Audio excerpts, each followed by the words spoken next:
जय भोलेनाथ, हर हर महादेव। इसके बाद सूत जी नागेश्वर ज्योतिर्लिंग की महिमा बताते हुए कहते हैं कि दारुका नाम से एक राक्षसी थी जो पार्वती माता के वरदान से सदा घमंड में रहती थी और उसका पति दारुक भी अत्यंत बलवान था और इन दोनों ने बहुत से राक्षसों को साथ लेकर लोगों के यज्ञ और धर्म को नष्ट करने का कार्य कर रखा था। पश्चिम समुद्र के तट पर उसका एक वन था जो संपूर्ण समृद्धियों से भरा रहता था। राक्षस दारुक भी अपनी पत्नी दारुका के साथ वहां रहकर सबको कष्ट देता था। उनसे पीड़ित हुई सारी प्रजा एक बार महर्षि औरवकी की शरण में गई और उन्हें अपना दुख सुनाया। महर्षि ने प्रजा को आश्वासन देते हुए उन राक्षसों को यह शाप दिया कि यदि ये दानव पृथ्वी पर प्राणियों की हिंसा करेंगे या यज्ञों का विनाश करेंगे तो उसी समय अपने प्राणों से हाथ धो बैठेंगे। जब देवताओं ने यह बात सुनी तो उन्होंने दुराचारी राक्षसों पर चढ़ाई कर दी। राक्षस घबराए कि यदि वे लड़ाई में देवताओं को मारते हैं तो मुनि के शाप से स्वयं मर जाते हैं और यदि नहीं मारते तो पराजित होकर मर जाएंगे। तब राक्षसी दारुका ने यह विचार लगाया कि माता पार्वती के वरदान से वह इस वन को जहां चाहे ले जा सकती है। यूं सोचकर दारुकी राक्षसी उस वन को ज्यों का त्यों ले जाकर समुद्र में जा बसी। अब राक्षस लोग पृथ्वी पर न रहकर जल में रहने लगे और वहां के प्राणियों को पीड़ा देने लगे। एक बार मनुष्यों से भरी हुई बहुत सी नावें उधर से जा रही थी। राक्षसों ने उनमें बैठे हुए सब लोगों को पकड़ लिया और बेड़ियों से बांधकर कारागार में डाल दिया। उनमें एक व्यक्ति का नाम सुप्रिय था जो उस दल का सरदार था। वह व्यक्ति बड़ा ही सदाचारी, भस्म और रुद्राक्षधारी तथा भगवान शिव का परम भक्त था और वह भगवान शिव की पूजा किए बिना भोजन नहीं करता था। वह स्वयं तो भगवान शिव का पूजन करता ही था और उसने अपने बहुत से साथियों को भी शिव की पूजा सिखा दी थी। फिर सब लोग नमः शिवाय मंत्र का जप और शंकर जी का ध्यान करने लगे। सुप्रिय को भगवान शिव का दर्शन भी होता था। जब दारुक राक्षस को इस बात का पता चला तो उसने आकर सुप्रिय को धमकाया। उसके साथी राक्षस सुप्रिय को मारने के लिए दौड़े। उन राक्षसों को आया देखकर सुप्रिय के मन में भय उत्पन्न हुआ, लेकिन वह बड़े प्रेम से भगवान शिव का चिंतन करते हुए उनके नामों का जाप करने लगा और कहने लगा कि हे देवादिदेव शंकर, मेरी रक्षा कीजिए और हमें इन दुष्टों से बचाइए। सुप्रिय के इस प्रकार प्रार्थना करने पर भगवान शिव वहां तत्काल प्रकट हो गए और उनके साथ ही 4 दरवाजों का एक उत्तम मंदिर भी प्रकट हो गया। उसके मध्य भाग में अद्भुत ज्योतिर्मय शिवलिंग प्रकाशित हो रहा था और उसके साथ शिव परिवार के सब लोग विद्यमान थे। सुप्रिय ने उनका दर्शन करके पूजन किया और भगवान शिव ने तुरंत ही अपने पशुपात अस्त्र से उन राक्षसों और उनके सेवकों को तुरंत ही नष्ट कर दिया और अपने भक्त सुप्रिय की रक्षा की। और भगवान शिव ने उस वन को यह वर दिया कि आज से इस वन में केवल सत्पुरुष और मुनि ही निवास करेंगे। तमोगुणी राक्षस इसमें कभी नहीं रहेंगे। शिव धर्म के उपदेशक, प्रचारक और प्रवर्तक लोग ही इसमें निवास करेंगे। उसी समय उस राक्षस की पत्नी दारुका ने बड़े दीन भाव से देवी पार्वती की पूजा की। देवी पार्वती प्रसन्न हो गई और बोली कि बोलो तुम्हें क्या चाहिए। उसने कहा कि मेरे वंश की रक्षा कीजिए। देवी पार्वती बोली कि मैं तेरे कुल की रक्षा करूंगी। ऐसा कहकर देवी पार्वती ने भगवान शिव से कहा आपने जो इस वन को वरदान दिया है कि यहाँ पर केवल धर्म का पालन करने वाले लोग ही रहेंगे, आपकी यह बात युग के अंत में सच्ची होगी। मैं चाहती हूँ कि तब तक तामसी प्रवृत्ति के लोग भी सृष्टि में रहें। आप मेरी इस बात को सत्य कीजिए। यह राक्षसी दारुका मेरी ही शक्ति है और राक्षसियों में बलिष्ठ है। ये राक्षस पत्नियां जिन पुत्रों को पैदा करेगी वे सब मिलकर इस वन में निवास करें, मेरी ऐसी इच्छा है। तब शिव बोले कि मैं भी प्रसन्नता पूर्वक इस वन में रहूंगा। जो पुरुष धर्म का पालन करने वाला हो और प्रेम पूर्वक मेरा दर्शन करेगा वह चक्रवर्ती राजा होगा।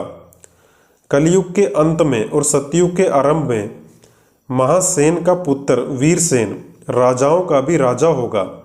वह मेरा भक्त और अत्यंत पराक्रमी होगा और यहाँ आकर मेरा दर्शन करेगा।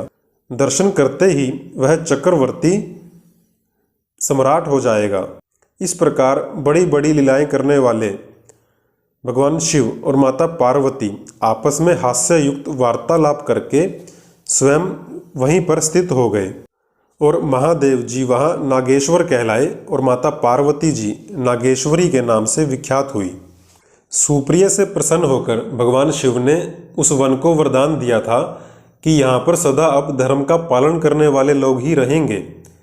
परंतु राक्षसी दारुका ने भी माता पार्वती से वरदान मांग लिया कि मेरा वंश भी चलना चाहिए, अर्थात मेरी भी संतानें इस पृथ्वी पर रहें। तब माता पार्वती और भगवान शिव ने आपसी सहमति बनाकर यह विचार किया कि कलयुग में दोनों ही प्रकार के लोग इस धरती पर रहेंगे। जो धर्म का पालन करते होंगे वह भी और जो नहीं करते होंगे वह भी।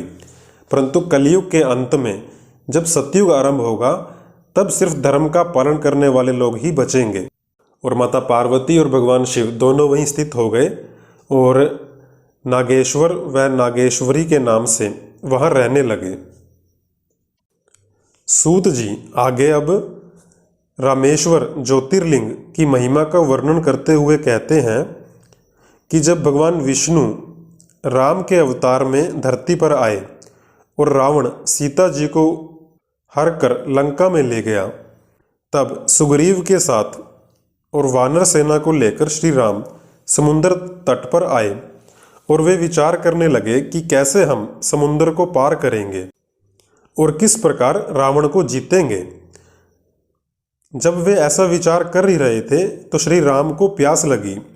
उन्होंने जल मांगा और वानर मीठा जल ले आए। श्री राम ने प्रसन्न होकर वह जल ले लिया। तभी श्री राम के मन में यह विचार आया कि मैंने अपने स्वामी भगवान शिव का दर्शन तो किया ही नहीं, फिर यह जल कैसे ग्रहण कर सकता हूँ। ऐसा कहकर उन्होंने उस जल को नहीं पिया। उन्होंने विधि पूर्वक पार्थिव शिवलिंग की स्थापना करके भगवान शिव की अर्चना की और शिव जी को संतुष्ट करके श्री राम ने भक्ति भाव से उनसे प्रार्थना की कि हे देव महेश्वर, आपको मेरी सहायता करनी चाहिए। आपके सहयोग के बिना मेरे कार्य की सिद्धि अत्यंत कठिन है। रावण भी आपका ही भक्त है, परंतु आपके दिए हुए वरदान से वह सदा अहंकार में भरा रहता है। इधर मैं भी आपका दास हूँ और सर्वथा आपके अधीन रहने वाला हूँ। इस प्रकार प्रार्थना करते हुए श्री राम ने जय शंकर जय शिव इत्यादि का उद्घोष किया और भगवान शिव प्रसन्न हो गए। भगवान शिव माता पार्वती और अपने गणों के साथ तत्काल वहाँ प्रकट हो गए। श्री राम की भक्ति से संतुष्ट होकर महेश्वर ने कहा कि श्री राम, तुम्हारा कल्याण हो। उस समय उनका वह रूप देखकर वहां उपस्थित सब वानर भी पवित्र हो गए। शिव धर्म परायण श्री राम ने स्वयं उनका पूजन किया और फिर उसके बाद लंका में रावण के साथ होने वाले युद्ध में अपने लिए विजय की प्रार्थना की। तब राम भक्ति से प्रसन्न हो महेश्वर ने कहा कि तुम अवश्य ही विजयी होगे और तुम युद्ध की तैयारी करो। श्री राम ने नतमस्तक होकर हाथ जोड़कर पुनः प्रार्थना की, यदि आप संतुष्ट हैं तो जगत के लोगों को पवित्र करने के लिए आप सदा यहाँ निवास करें। श्री राम के ऐसा कहने पर भगवान शिव वहाँ ज्योतिर्लिंग के रूप में स्थित हो गए और तीनों लोकों में रामेश्वर के नाम से उनकी प्रसिद्धि हुई। उनके प्रभाव से ही उस अपार समुद्र को अनायास ही पार करके श्री राम ने रावण आदि राक्षसों का शीघ्र ही संहार किया और अपनी प्रिया सीता को प्राप्त कर लिया। तब से इस धरती पर रामेश्वर की अद्भुत महिमा का प्रसार हुआ। भगवान रामेश्वर सदा भोग और मोक्ष देने वाले और भक्तों की इच्छा पूर्ण करने वाले हैं। जो दिव्य गंगा जल से रामेश्वर शिव को भक्ति पूर्वक स्नान कराता है वह जीवन मुक्त हो जाता है और मोक्ष प्राप्त कर लेता है। सूत जी कहते हैं कि अब मैं घुश्मेश नामक ज्योतिर्लिंग की महिमा का वर्णन करूंगा। सूत जी बताते हुए कहते हैं कि दक्षिण दिशा में एक देवगिरी नाम का पर्वत है और वह देखने में अद्भुत और शोभा से संपन्न है। उसी के निकट एक सुधर्मा नाम के ब्राह्मण रहते थे। उनकी पत्नी का नाम सुदेहा था और वह सदा ही शिव भक्ति में तत्पर रहती थी। घर के काम काज में कुशल थी और सदा पति की सेवा में लगी रहती थी। उनके पति भी धर्म के मार्ग पर चलने वाले थे। वेद शास्त्र के ज्ञाता थे। धनवान होने के साथ बड़े दानी भी थे। वे स्वयं तो शिव भक्त थे ही और शिव भक्तों से भी बड़ा प्रेम रखते थे और शिव भक्तों को भी वे बहुत प्रिय थे। यह सब कुछ होने पर भी उनका कोई पुत्र नहीं था। इससे ब्राह्मण को तो दुख नहीं होता था, परंतु उनकी पत्नी बहुत दुखी रहती थी। पड़ोसी और दूसरे लोग भी उसे ताना मारा करते थे। वह पति से यह सारी बात बताया करती थी, लेकिन उनके पति उन्हें ज्ञान का उपदेश देकर समझाते थे, परंतु उनकी पत्नी का मन नहीं मानता था। तब उनकी पत्नी ने बहुत दुखी होकर और हट करके अपनी बहन घुश्मा से पति का दूसरा विवाह करा दिया। विवाह से पहले उनके पति सुधर्मा ने उन्हें समझाया कि इस समय तो तुम बहन से प्यार कर रही हो, परंतु जब इसका पुत्र हो जाएगा तब तुम इससे ईर्ष्या करने लगोगी। तब उनकी पत्नी ने वचन दिया कि मैं कभी ऐसा नहीं करूंगी। विवाह हो जाने पर ब्राह्मण की दूसरी पत्नी घुश्मा दासी की भांति अपनी बड़ी बहन की सेवा करने लगी। बड़ी बहन सुदेहा भी उसे बहुत प्यार करती रही।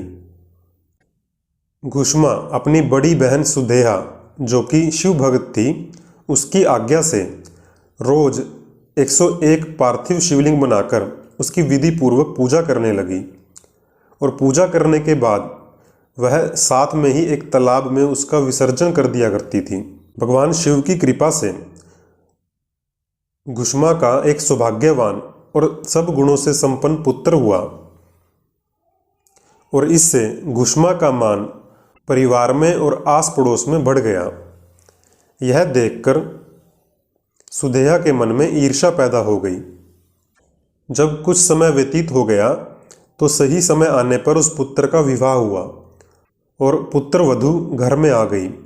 अब तो उसकी बड़ी बहन सुदेहा के मन में और भी ईर्ष्या होने लगी और उसकी बुद्धि भ्रष्ट हो गई। और इसी ईर्ष्या के कारण एक दिन रात को सोते हुए घुश्मा के पुत्र को छुरे से काटकर उसके छोटे छोटे टुकड़े कर उसके अंगों को उसी तालाब में ले जाकर डाल दिया जहां घुश्मा प्रतिदिन पार्थिव लिंगों का विसर्जन किया करती थी। पुत्रों के अंगों को उस तालाब में फेंक कर वह लौट आई और चुपचाप घर में आकर सो गई। घुश्मा सवेरे उठकर अपना प्रतिदिन का कर्म करने लगी और ब्राह्मण सुधर्मा भी अपने नित्य कर्म में लग गए और सुदेहा भी उठी और बड़े आनंद से घर के काम काज में लग गई कि जैसे उसने कुछ किया ही नहीं, क्योंकि उसके हृदय में जो पहले ईर्ष्या की आग जलती थी वह अब शांत हो गई थी। प्रातःकाल उठकर जब उसके पुत्र की पत्नी ने पति की शैया को देखा तो वह खून से भीगी हुई दिखाई दी और उसे उसके शरीर के कुछ टुकड़े भी दिखाई दिए। तो उसे बड़ा दुख हुआ। उसने अपनी सास गुष्मा के पास जाकर निवेदन किया कि आपके पुत्र कहाँ गए? उनकी शैया, उनके सोने का स्थान खून से भरा हुआ है और उस पर शरीर के कुछ टुकड़े भी दिखाई देते हैं। किसने यह दुष्ट कर्म किया? ऐसा कहकर गुष्मा के पुत्र की प्रिय पत्नी विलाप करने लगी। जब सुधर्मा की बड़ी पत्नी सुदेहा ने देखा कि घर में सब पता चल गया है, तब वह भी दुख प्रकट करने लगी और ऊपर से ढोंग दिखाने लगी, किंतु मन ही मन वह बड़ी खुश थी। परंतु गुष्मा उस समय भी अपने पुत्र के दुख को सुनकर पूजन के व्रत से विचलित नहीं हुई। उसका मन बेटे को देखने के लिए तनिक भी उत्सुक नहीं हुआ।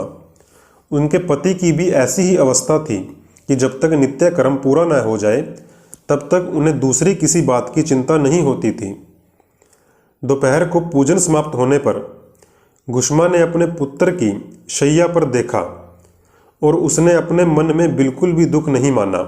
वह सोचने लगी कि जिन्होंने यह बेटा दिया था वे ही इसकी रक्षा करेंगे, क्योंकि वे भक्त प्रिय कहलाते हैं, काल के भी काल हैं। एकमात्र सर्वेश्वर शिव ही हमारे रक्षक हैं, तो अब चिंता करने से क्या होगा? इस तरह का विचार करके उन्होंने शिव पर भरोसा धारण कर लिया और उस समय दुख का अनुभव नहीं किया।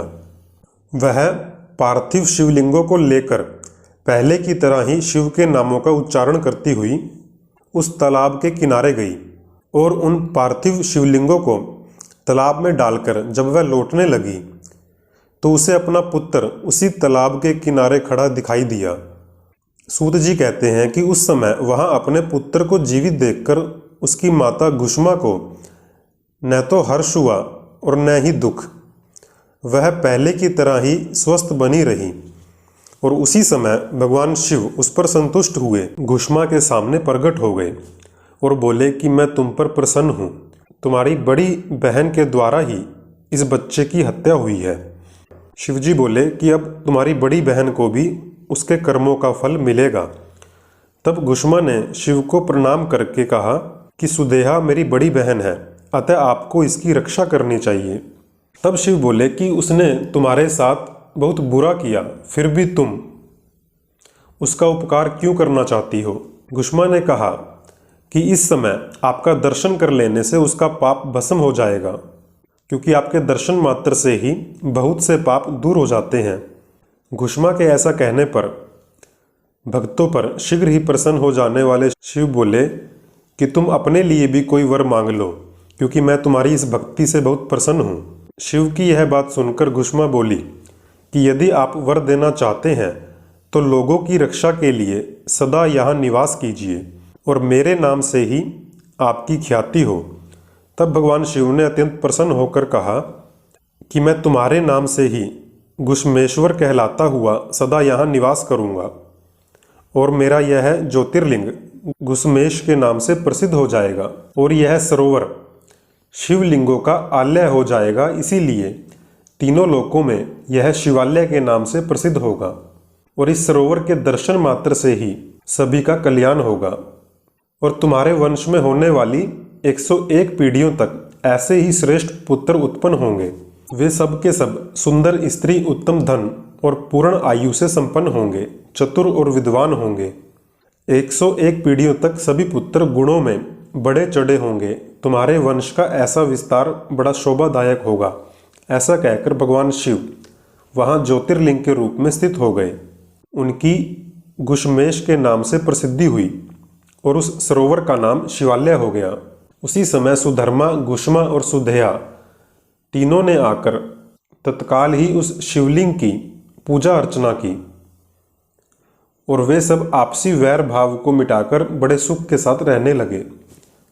पुत्र को जीवित देखकर सुदेहा बहुत लज्जित हुई और उसने अपने पति और गुष्मा से क्षमा प्रार्थना करके अपने पाप के निवारण के लिए प्रायश्चित किया। इस प्रकार वह गुष्मेश्वर शिवलिंग प्रकट हुआ। उसका दर्शन और पूजन करने से सदा सुख में वृद्धि होती है। इसी तरह सूत जी कहते हैं कि मैंने आपको 12 ज्योतिर्लिंगों की महिमा बताई।